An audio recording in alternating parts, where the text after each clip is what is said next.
حضرت سلمان فارسی رضی اللہ تعالیٰ عنہ اور حضرت ابو دردہ کے درمیان بھائی چارہ تھا۔ مکے سے مدینے جب لوگ آئے تو حضور نے بھائی بھائی بنایا تھا، ان کے درمیان بھائی چارہ تھا، تو ابھی پردے کی آیات نازل نہیں ہوئی تھیں تو لوگ ایک دوسرے کی طرف جاتے تھے۔ حضرت سلمان فارسی رضی اللہ تعالیٰ عنہ حضرت ابو دردہ رضی اللہ تعالیٰ عنہ کے گھر میں تشریف لے گئے تو دیکھا کہ ان کی بیوی بڑی غمگین بیٹھی ہیں۔ تو ہم نے فرمایا بہن کیا ہوا؟ تو کہنے لگی تمہارے بھائی کو دلچسپی کوئی نہیں رہی، ہر روز روزہ رکھ لیتا ہے اور ساری ساری رات نفل پڑھتا ہے۔ حضرت سلمان فارسی کہنے لگے ٹھیک ہے کر لیتے ہیں بندوبست۔ نماز دین ہے کہ نہیں؟ دین ہے نا یہ چیزیں۔ لیکن حضرت سلمان فارسی جناب ابو دردہ سے کہنے لگے آج میں نے تیرے گھر میں رہنا رات کو، کیونکہ وہ تو ساری رات نماز پڑھتے تھے، نفل پڑھتے تھے۔ انہوں نے کہا ٹھیک ہے، ایک بستر لا کے بچھا دیا حضرت سلمان فارسی کے لیے۔ سلمان فارسی فرمانے لگے دوسرا بھی لا۔ کہا وہ کیا کرنا ہے؟ فرمانے لگے تو نے بھی سونا ہے، میں نے بھی سونا ہے، تو نے بھی سونا ہے، عشاء پڑھیں گے اور پھر دونوں سوئیں گے۔ کہا میں نے تو نماز پڑھنی ہے۔ فرمایا تہجد کے وقت اٹھ کے پڑھیں گے، اللہ کے رسول بھی رات آخری حصے میں جا کے نماز پڑھتے ہیں۔ ادھر ساتھ سلا لیا، وہ تھوڑی کو دیر سوئے، اب عادت تھی ساری رات اٹھنے کی، ذرا اٹھنے لگے بستر سے تو حضرت سلمان فارسی فرمایا چپ کر کے سو جا، وہ بڑی رات پڑی ہوئی، چپ کر کے سو جا۔ وہ لیٹ گئے، پھر اٹھنے لگے تو فرمایا سو جا چپ کر کے، بڑا ٹائم ہے۔ سحری کے وقت اٹھے، نفل پڑھے، ان کا ارادہ تھا روزہ رکھنے کا، تو فرمانے لگے کل رکھا تھا نا نفلی روزہ؟ جی رکھا تھا۔ پرسوں بھی رکھا تھا، ترسوں بھی رکھا تھا۔ فرمایا آج نہیں رکھنا، آج میں تیرا مہمان ہوں، سارا دن کٹھے مل کے روٹیاں کھائیں گے، آج نہیں روزہ رکھنا، سلا دیا۔ اب حضرت ابو دردہ رضی اللہ تعالیٰ عنہ کہہ تو کچھ نہ سکے، پر کہنے لگے سلمان تم پتہ تم کیا کر رہے ہو؟ نہ تم نے مجھے رات اٹھ کے زیادہ نفل پڑھنے دیے، سویرے روزہ نہیں رکھنے دیا۔ تو حضرت سلمان فارسی کہنے لگے کوئی لمبی بات تو نہیں نا، چلتے ہیں نا ابھی فجر میں مسجد نبی میں، تو نبی پاک کو بتاتے ہیں۔ سرکار دو عالم علیہ السلام کی خدمت میں تو اپنی بات کرنا، میں اپنی کروں گا، حضور نتیجے کا اعلان فرما دیں گے، بات طے ہو جائے گی۔ حاضر خدمت ہوئے، عرض کی یا رسول اللہ صلی اللہ تعالیٰ علیہ وسلم یہ ساری رات نفل پڑھتے ہیں، ہر روز روزہ رکھتے ہیں، ان کی اہلیہ غمگین بیٹھی ہیں، حکم فرمائیں۔ تو نبی پاک صلی اللہ علیہ وسلم نے فرمایا پھر ہوا کیا؟ یا رسول اللہ میں نے رات سلایا ہے، سحری میں اٹھایا ہے، سویرے روزہ نہیں رکھنے دیا۔ نبی پاک نے فرمایا سلمان فارسی نے ٹھیک کیا ہے، سلمان فارسی نے ٹھیک کیا۔ پھر حضور نے فرمایا، نبی کریم نے فرمایا ابو دردہ تیرے اوپر اگر اللہ کا حق ہے، اس کے رسول کا حق ہے، دین کا حق ہے، تو فرمایا تیری آنکھ کا بھی تیرے اوپر حق ہے، تیرے وجود کا بھی تیرے اوپر حق ہے۔ یہ حضور نے فرمایا تیرے بچوں کا بھی تیرے اوپر حق ہے، تیری بیوی کا بھی تیرے اوپر حق۔ اس حق کو بھی سمجھے، حقوق اللہ بھی ہیں، پر تیری آنکھ کا بھی تیرے اوپر کیا مانا کہ تیری آنکھ سونا چاہتی ہے تو اسے سلا بھی، تیرے وجود کا بھی تیرے اوپر حق ہے، تو تیرا وجود آرام کرنا چاہتا ہے تو اسے آرام بھی کرا۔ اور پھر وہاں نبی پاک صلی اللہ علیہ وسلم نے فرمایا میں تم سب، سننا یہ لفظ حدیث کے، حضور نے اسی موقع پر فرمایا میں تم سب سے زیادہ اپنے رب کو جانتا ہوں اور میں تم سب سے بڑھ کر اپنے رب سے ڈرتا ہوں۔ حضور فرمانے لگے میں روزہ بھی رکھتا ہوں، افطار بھی کرتا ہوں، یعنی کبھی رکھتا ہوں اور کبھی نہیں رکھتا۔ فرمایا میں نفل بھی پڑھتا ہوں اور اپنی بیویوں کو وقت بھی دیتا ہوں۔ سرکار مسجد میں بھی آتے تھے، نواسوں کے ساتھ کھیلا بھی کرتے تھے، ان کے ساتھ پیار بھی کرتے تھے۔ تو اتنے بڑے حقوق حضور نے بیان فرمائے عورتوں کے کہ تمہاری بیوی کا بھی تمہارے اوپر۔ لو ایک حدیث بخاری کی اور یہاں بیان کر دیتا ہوں۔ ایک شخص نے آ کے عرض کی یا رسول اللہ صلی اللہ تعالیٰ علیہ وسلم جہاد کے لیے تیاری ہو گئی ہے، صفیں بن رہی ہیں، مجاہدین کی تیاری ہے، تو میرا بھی نام لکھ دیا گیا ہے مجاہدوں کی لسٹ میں، لیکن یا رسول اللہ صلی اللہ تعالیٰ علیہ وسلم میری بیوی نے حج کی تیاری کر لی ہے اور میرے دوستوں نے، صحابہ نے میرا نام مجاہدین کی لسٹ میں لکھ دیا، تو میرے لیے کیا حکم ہے؟ یہ بخاری مسلم ہے۔ تو نبی پاک صلی اللہ تعالیٰ علیہ وسلم نے فرمایا جہاد پہ کوئی اور چلا جائے گا تو بیوی کے ساتھ حج کرنے جا، اسے محرم کی ضرورت ہے، وہ تیرے بغیر کیسے جائے گی؟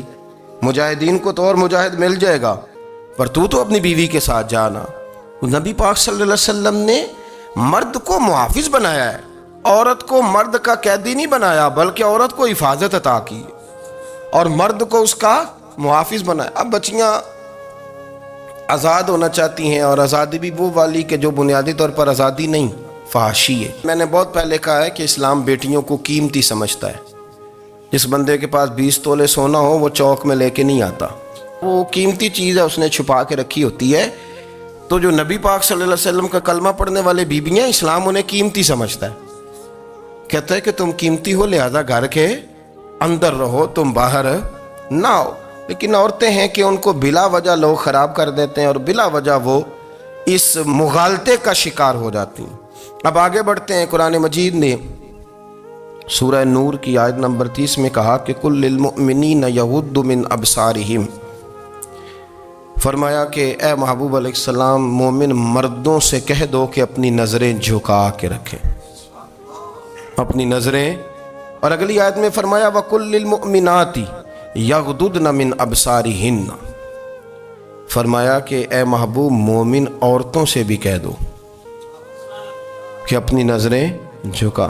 مرد بھی اپنی نظر جھکا کے رکھے گا عورت کی طرف، لیکن یہ ساری پابندی صرف مرد پر نہیں، عورت بھی غیر محرم کا چہرہ نہیں دیکھے گی، اس پر بھی اسی طرح نظر جھکانے کا حکم ہے جس طرح کہ وہ ہر دکاندار کو بھائی جان کہہ کے گفتگو کرنے کی اس کو بھی اجازت نہیں ہے کہ وہ سمجھے کہ پابندی تو مرد نے کرنی تھی، میں نے تھوڑی کرنی تھی۔ وہ جس کے پاس جائے، جہاں بھی جائے، ڈاکٹر کے پاس جائے، باہر جائے، تو وہ جس طرح مرضی اس کا دل چاہے وہ بات چیت کرے، اس کی عورت کو بھی اجازت اسلام نہیں دیتا۔ بنیادی طور پہ اسلام شرم و حیا کا دین ہے، حیا کی بات کرتا ہے۔ حیا کی جب ہم تعریف کرتے ہیں تو حیا کی تعریف یہ ہے کہ کوئی کبھی چیز دیکھ کے نہ تو آپ کی طبیعت میں کراہت محسوس ہو، آپ کوئی غلط جملہ منہ سے نکالتے ہوئے ذرا جھجکیں، آپ کوئی غلط بات کرتے ہوئے تھوڑا بوجھ محسوس کریں۔ ہمارے ہاں تیزی سے فروغ پایا ہے بے حیائی میں، سنگیوں کی محفلیں، یاروں کی محفلیں، اس میں غلیظ گفتگو ہوتی ہے الا ماشاء اللہ۔ جن دوستوں کو بڑی پاک صاف گفتگو کرنی چاہیے، دوستی کا رشتہ بڑا مقدس رشتہ ہے، جو یہاں ایک دوسرے سے پیار کریں گے جنت میں بھی اکٹھے داخل کیے جائیں گے۔ شرط یہ ہے کہ پیار اللہ رسول کی رضا کے لیے ہو، لیکن اس کے اندر اگر آپ کی گفتگو کچی ہو، کمزور ہو، فحاشی والی ہو، عریانی والی ہو، وہ ہمارے ہاں تو اب اس کو لوگ فیشن سمجھتے ہیں، اس کو مردانگی کی علامت سمجھتے ہیں کہ وہ جی ساری باتیں جی وہاں ہو گئیں، اور جس کا جو جی چاہا اس نے کہا۔ آپ جب حیا کے دائرے میں ہوتے ہیں تو آپ خود بھی سکون محسوس کرتے ہیں۔ دیکھیں نا، آپ کو نیند سکون سے کہاں آتی ہے؟ جہاں کمرہ بند ہو، چاروں جانب دیوار ہے، اوپر چھت ہے، خالی دروازہ بھی کھلا ہوا ہو نا، تو جب بندہ سکون لینا چاہتا ہے تو کہتا ہے یار ذرا دروازہ ذرا بند کر دو۔ وہ اچھی طرح اپنے آپ کو چھپا لیتا ہے نا حیا کے پردے میں، تو اللہ اسے سکون عطا کرتا ہے۔ اور جو اس سے بھی زیادہ ٹھنڈی نیند میں جانا چاہتا ہے وہ کہتا ہے لائٹ بھی بند کر دو۔ اب وہ مکمل طور پہ سمجھتا ہے کہ میں چاروں جانب سے چھپ گیا ہوں، اگر میں کھل کے بھی سو جاؤں گا تو میرا چونکہ پردہ قائم ہے تو مجھے کوئی دشواری نہیں ہوگی۔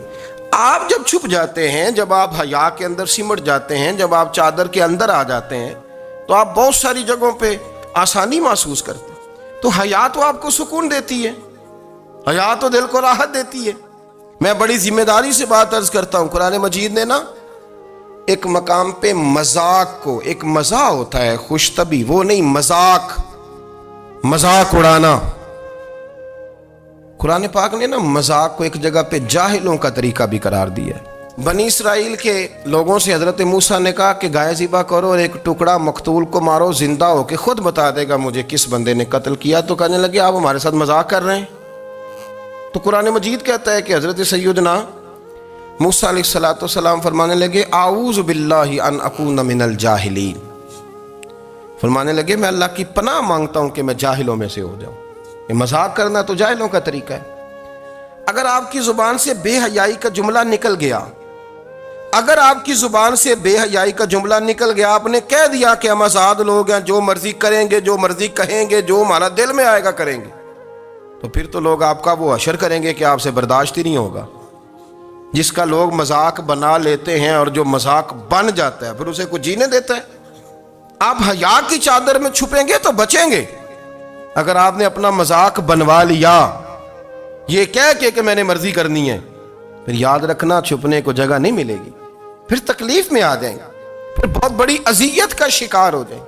شرم و حیا، عرب کے اندر جو کنواری لڑکیاں تھیں ان میں بڑی حیا ہوتی تھی، الحمدللہ میں بڑے فخر سے کہتا ہوں کہ میرے پنجاب کی، میرے پاکستان کی بیٹیاں بھی 20 دفعہ ان کا ابا کہے تیری شادی کرنی ہے تو وہ آنکھ نہیں اٹھا پاتی آج بھی۔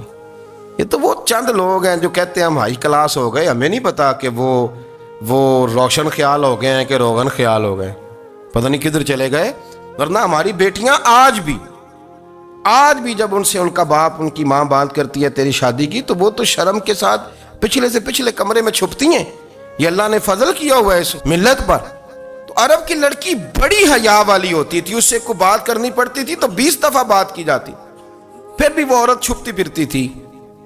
حضرت عائشہ صدیقہ رضی اللہ تعالیٰ عنہ فرمانے لگیں میرے نبی پاک صلی اللہ علیہ وسلم عرب کی کواری لڑکیوں سے بھی زیادہ حیا کرنے والے۔ قاضی اعجاز مالکی نے، شیخ عبدالحق محدث دہلوی نے، دیگر بزرگ جو سیرت نگار گزرے، انہوں نے لکھا ہے کہ نبی پاک صلی اللہ علیہ وسلم کے اندر 100 مردوں سے زیادہ طاقت تھی، 100 مردوں سے زیادہ طاقت۔ اب جو بات کہنے لگا ہوں، جو نتیجہ دینے لگا ہوں، اس پر خاص توجہ آپ فرمائیں گے۔ ذرا فکری طور پر، نظریاتی طور پر ایک چیز کو سمجھیے۔ ہم سمجھتے ہیں کہ جوان لڑکا ہے جی جو مرضی کرے، عمر ہے جی۔ آپ ذرا بات پر غور کیجئے گا کہ حضور صلی اللہ علیہ وسلم میں طاقت 100 مردوں سے زیادہ ہے اور حیا کواری لڑکیوں سے بھی زیادہ ہے۔ ذرا اس بات کا تقابلی جائزہ کیجئے گا کہ طاقت 100 مرد سے زیادہ ہے لیکن حیا کواری لڑکی سے بھی زیادہ ہے۔ اس کا معنی یہ ہوا کہ جس ٹہنی کو پھل زیادہ لگ جاتے ہیں وہ جھکا کرتی۔ تو حیا تو حسن ہے، حیا تو آپ کو پاک صاف کرے گا، حیا تو آپ کو نرالا کرے گا، انوکھا کرے گا۔ وہ ہمارے ایک دانشور ہے، تو مضمون لکھا، کئی باتیں بڑی پسند آتی ہیں۔ وہ کہتے ہیں کہ میری اہلیہ، ان کو بھی کسی نے مس گائیڈ کر دیا تھا، حالانکہ اچھی خاتون ہے، کسی نے مس گائیڈ کر دیا۔ تو وہ بھی سماجی اور ویلفیئر، اور یہ خواتین کو شوق ہوتا نا بننے کا، تو وہ بھی سماج کے اندر اچھا مقام تلاش کرنے کے موڈ میں آ گئی۔ تو کہیں ایک دن جانا تھا تو بڑی بن سنور کے میرے ساتھ وہ گاڑی میں بیٹھ گئی۔ تو میں گاڑی میں، عورتوں کو یہ بھی مسئلہ ہوتا ہے نا کہ ہماری تعریف کرو، تو کئی دفعہ بعض مردوں بیچاروں کو جھوٹ بولنا پڑتا ہے، وہ زبردستی کراتی ہیں نا جی۔ تو اس میں گنجائش بھی دی ہے شریعت نے گنجائش دی ہے کہ کبھی بیوی کو راضی کرنے کے لیے خلاف واقعہ بات کرنی پڑے تو کر لینی چاہیے، تو وہ کراتی بھی ہیں۔ 3 موقع پر خلاف واقعہ بات کرنے کی اجازت ہے، واقعے کے خلاف بھی آپ بات کر سکتے ہیں۔ جنگ کے موقع پر 2 لوگوں کو صلح کرانے کے لیے اور بیوی کو راضی کرنے کے لیے کر لیں کوئی ایسی بات، بے شک اپنی طبیعت پہ جبر کر کے کر لیں، گنجائش ہے، اجازت ہے۔ تو وہ کہتے ہیں جب وہ گاڑی میں میرے ساتھ بیٹھی بن سنور کے، تو وہ تقاضا کرنے لگی کہ میں نے بڑے اچھے کپڑے پہنے ہیں پر آپ نے توجہ نہیں کرائی۔ وہ سیاںا بندہ تھا، وہ چاہ رہا تھا کہ میری خاتون سمجھ جائیں۔ وہ کہتے ہیں مجھے پتا تھا کہ بیچاری مس گائیڈ ہو گئی ہے، دل کی بڑی اچھی ہے، سیاਣੀ ہے، لیکن اس کو کچھ خواتین نے، کچھ لوگوں نے مل کے اس کو ذہن غلط کر دیا ہے کہ سماج میں نکلو، باہر جاؤ، کام کرو، فلاں کرو، اپنی مرضی سے جیو۔ تو میرے ساتھ گاڑی میں بیٹھی کہیں جانے کے لیے، تو مجھ سے کہنے لگی کہ آپ نے میری طرف توجہ ہی نہیں کی، آپ نے کوئی ذکر ہی نہیں کیا کہ میں کیسی لگ رہی ہوں۔ تو وہ کہتے ہیں میں نے اسے کہا کہ اگر تو ناراض نہ ہو تو پھر میں صحیح والی تعریف کر دوں۔ تو اس نے کہا کہ آپ کر دیں۔ تو کہتے ہیں میں نے درد سے اور خلوص سے اپنی بیوی سے کہا، خلوص کے ساتھ میں نے کہا میں تو روز گھر ہوتا ہوں، روز شام کو گھر ہوتا ہوں، اگر تو میرے لیے تیار ہوتی تو میں تیری تعریف کرتا، لیکن آج تو باہر جانے کے لیے تیار ہوئی، تو پھر ان سے تعریف کی امید رکھ جن کے لیے تو نے تیاری کی ہے۔ میرے لیے تیاری کرتی تو میں تو ہر شام تیرے پاس ہوتا ہوں۔ کہتے وہ میرے لفظوں میں درد تھا تو وہ بھی رو پڑی، اور کہنے لگی آپ گاڑی روک دیں، مجھے باہر جا کے کسی کو راضی نہیں کرنا، میں نے اسے راضی کرنا ہے جس کو رب کریم نے میرا شوہر بنایا ہے اور میرے لیے منتخب کیا ہے میرے ماں باپ کو، میں واپس لوٹتی ہوں۔ یہ ایک پہلو ہے سلگتا ہوا، اس کو سمجھا جائے۔ رسول کریم صلی اللہ علیہ وسلم عرب کی کواری لڑکیوں سے زیادہ حیا والے تھے، کواری لڑکیوں سے زیادہ حضور حیا فرمایا کرتے تھے۔ جب خانہ کعبہ کی مکہ شریف میں تعمیر ہو رہی تھی نا، اہل عرب اس کو تعمیر کر رہے تھے، تو نبی پاک صلی اللہ علیہ وسلم اپنے چچا حضرت عباس کے ساتھ خانہ کعبہ کی تعریف میں مصروف تھے۔ تو عرب کے لوگ چونکہ لمبا کرتا پہنتے تھے پیروں تک، تو نیچے اگر کسی وقت کوئی چیز نہیں بھی ہوتی تھی تو کسی کو وہ نظر نہیں آتی تھی، چونکہ پردہ رہتا تھا، ایک لمبا کرتا پہنا ہوا ہوتا تھا۔ تو جب بچے، سرکار کی عمر مبارک بھی ابھی تھوڑی تھی، تو اس طرح بچے جب نکلتے تو وہ کئی دفعہ اپنی تہمد اتار دیتے نیچے سے، اور کوئی مزدوری کرنے لگتے تو 3-4 طے کر کے نا تہمد کی کندھے پہ رکھ لیتے، جس طرح کبھی دیہاتوں میں لوگ کپڑا سر پہ رکھتے تھے کہ اوپر اگر کوئی وزنی چیز رکھیں گے تو وہ تکلیف نہیں دے گی۔ نبی پاک صلی اللہ علیہ وسلم بھی سب لوگوں کے ساتھ خانہ کعبہ کی تعمیر میں شامل تھے۔ تو حضرت عباس رضی اللہ تعالیٰ عنہ نے کہا حضور سے، ابھی اعلان نبوت بھی نہیں فرمایا تھا، بھتیجے آپ بھی تہمد اتاریے، یہ صحیح مسلم میں حدیث موجود، اور اس کو کندھے پہ رکھ لیجیے، آپ اینٹیں اٹھا کے لا رہے ہیں تو ذرا آپ کو تکلیف نہیں ہوگی۔ تو سرکار دو عالم صلی اللہ علیہ وسلم سے یہ بات کہی، اور پھر جلدی سے حضور کی تہمد کو نکال کے نا، حالانکہ لمبا کرتا پہنا ہوا ہے، تو وہ جیسے ہی ان کے کندھے پہ رکھا اینٹیں رکھنے کے لیے، تو سرکار تو زمین پہ گر گئے، بے ہوش ہو گئے، آنکھیں آسمان کی طرف، اور پھر حضور پکار رہے ہیں آزاری آزاری آزاری، میرا تہمد دے دو، میرا تہمد دے دو۔ کبھی کوئی شخص اس وجہ سے بھی بے ہوش ہوا ہے کہ میرے وجود سے کپڑا اتر گیا ہے؟ حالانکہ سرکار پر وہ بے ہوشی بھی نبی پاک کا وہ جو غلبہ ہے نا شرم و حیا کا، اس کی وجہ سے ہوئی، ورنہ تو حضور فرماتے ہیں کہ میری آنکھیں سو جاتی ہیں، دل تو میرا اس عالم میں بھی جاگتا رہتا ہے۔ تو سرکار زمین پہ تشریف لے آئے، آنکھیں میرا تہمد دے دو، میرا تہمد دے دو، تو جلدی سے انہوں نے تہمد دیا، تو حضور نے باندھ لیا۔ پھر طبیعت مبارک میں تسلی ہوئی، یعنی ہم اس رسول کے غلام ہیں کہ جن کے تو وجود سے کپڑا اتر جائے تو حضور برداشت نہیں کرتے، قبول نہیں فرماتے، تکلیف شروع ہو جاتی۔ لیکن یہاں نوجوان ہیں اور بڑا قد کاٹ ہے اور بڑے بڑے سمجھدار لوگ ہیں، گرمی آتی ہیں تو شارٹ کپڑے پہن کے گھومتے ہیں، ان کو خیال نہیں کہ یہ وہ والا لباس ہے جو باہر تو کیا گھر میں اماں کے سامنے نہیں پہننا چاہیے، بہنوں اور بیٹیوں کے سامنے نہیں پہننا چاہیے، آپ کی گفتگو میں شرم و حیا ہو، آپ کے لب و لہجے کے اندر حسن ہو۔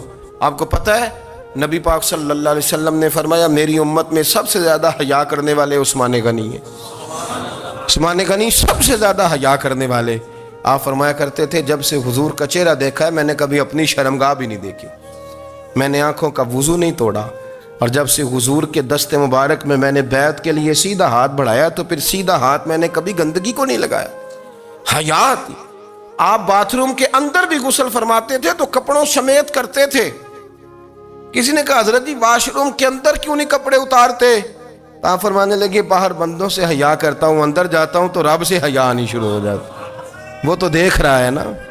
تو میں جو بات آپ کی خدمت میں عرض کرنا چاہتا ہوں اس کو آپ سمجھیے گا میرے عزیز، کہ شرم والا مزاج، گفتگو بھی شرم والی، آنکھیں بھی شرم والی، لباس بھی شرم والا، دوستی یاری بھی شرم والی، بہت ساری ایسی باتیں۔ دیکھیں نا آپ ذرا، میں نے کہا کہ باتوں کو سن کے گزر نہ جایا کریں، اس کی گہرائی پر غور کریں۔ حضور علم کا سمندر ہے، سرکار سے زیادہ علم دنیا میں کسی کے پاس موجود نہیں ہے، اور صحابہ کو موقع ملا ہوا ہے اس سمندر سے فیض لینے کا، لیکن ان کی حالت یہ ہے کہ حضرت علی المرتضیٰ فرماتے ہیں 14 دن گزر جاتے، حضور سے کوئی سوال پوچھنا ہوتا تھا پر میں شرم کے مارے نہیں پوچھ پاتا تھا۔ 14 دن بخاری شریف میں موجود ہے۔ ایک دن نبی پاک صلی اللہ علیہ وسلم نے پوچھا صحابہ سے کہ وہ کون سا درخت ہے جس کے پتے نہیں گرتے، اور وہ درخت اس طرح ہے جس طرح مومن ہوتا ہے، وہ درخت میرے مومن کی طرح بتاؤ۔ حضرت عبداللہ ابن عمر فرماتے مجھے پتا تھا کہ وہ کھجور کا درخت ہے، لیکن چونکہ ابو بکر صدیق بھی بیٹھے ہیں، عمر فاروق بھی بیٹھے ہیں، مولا علی بھی بیٹھے ہیں، عثمان غنی بھی بیٹھے ہیں، اتنے جید لوگ بیٹھے ہیں، تو مجھے حیا آتی تھی کہ میں کیوں جواب دوں۔ کہتے ہیں سرکار نے کئی دفعہ پوچھا، لوگوں نے کئی اور درخت بتائے، پر فرمایا تمہارا جواب درست نہیں ہے۔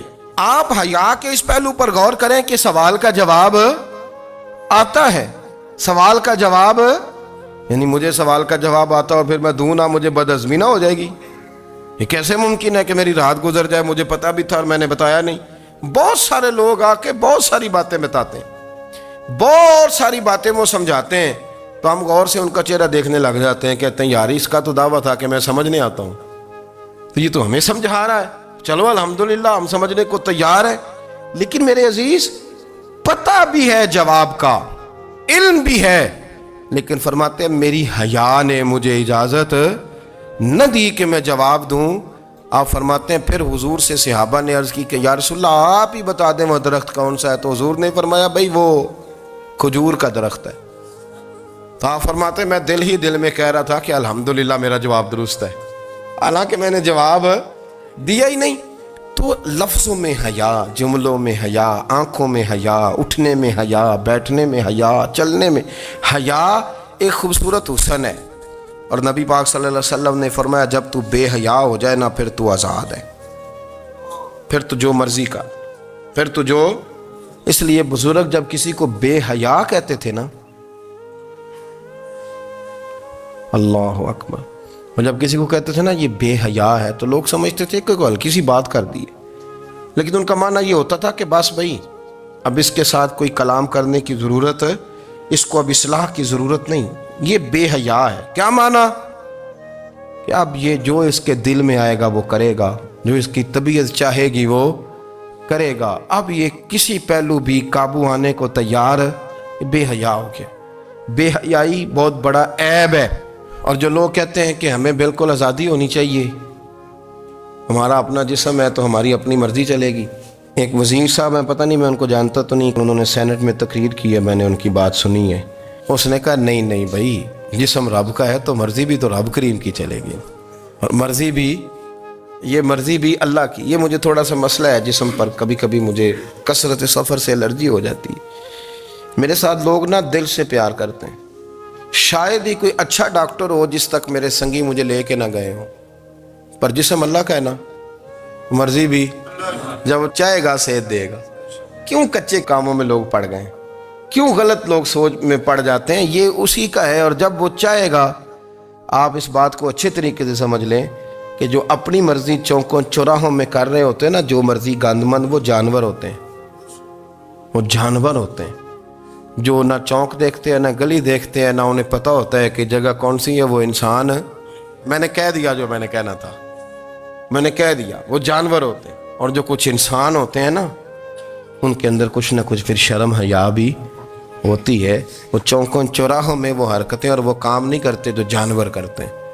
ان کے لیے بڑے پردے ہوتے ہیں، ان کے لیے بڑی باتیں ہوتی ہیں، ان کے لیے بڑا کچھ ہوتا ہے۔ جو بالکل آزاد ہو جائے، کوئی پتہ نہ ہو کس وقت کیا کہنا ہے کیا کرنا ہے، تو پھر وہ دائرہ انسانیت سے خارج ہو جاتا ہے۔ ہم آپ کو کیا دعوت دیں، آپ تو وہ باتیں کر رہے ہیں جو اسلام کا انسانیت کے حق میں بھی ٹھیک نہیں، آپ تو وہ والی باتیں کر رہے ہیں جن کا انسانیت بھی تقاضا نہیں کرتی کہ یہ باتیں ہونی چاہیے۔ لیکن ایک بات، میں تو جذباتی نہیں ہوتا، میں بڑے غور سے چیزوں کو دیکھتا ہوں، سنتا ہوں، اور نہ میں ان موسمی مینڈکوں کی، وہ مجھے عاتق صاحب کہنے لگے جی بڑے بڑے مولوی ایک بندے کے ساتھ بیٹھے ہوئے ہوتے تھے اور وہ روزے میں بڑے بڑے درس دیتا تھا تو وہ بھی فلانی حرکتیں کر رہا ہے۔ تو میں نے کہا ہم نے تو پرانا کہا تھا کہ موسمی مینڈک ہے، تو پرانے کہہ رہے ہیں کہ اداکار ہے، تو وہ جہاں کاسٹ کریں گے وہاں وہ اداکاری کرے گا۔ آپ کسی مذہبی جگہ کر لیں تو وہاں کر لے گا، کہیں اور جگہ کریں گے تو ہم تو پرانا کہہ رہے ہیں۔ تو کسی کو کبھی سمجھ آتی ہے تو کسی کو کبھی اور جگہ جا کے سمجھ آتی ہے۔ ہم ان لوگوں سے پریشان نہیں ہوتے، کیوں؟ سن لیں، کوئی مایوسی نہیں، ان کے اندر جتنا زور ہے وہ لگائیں۔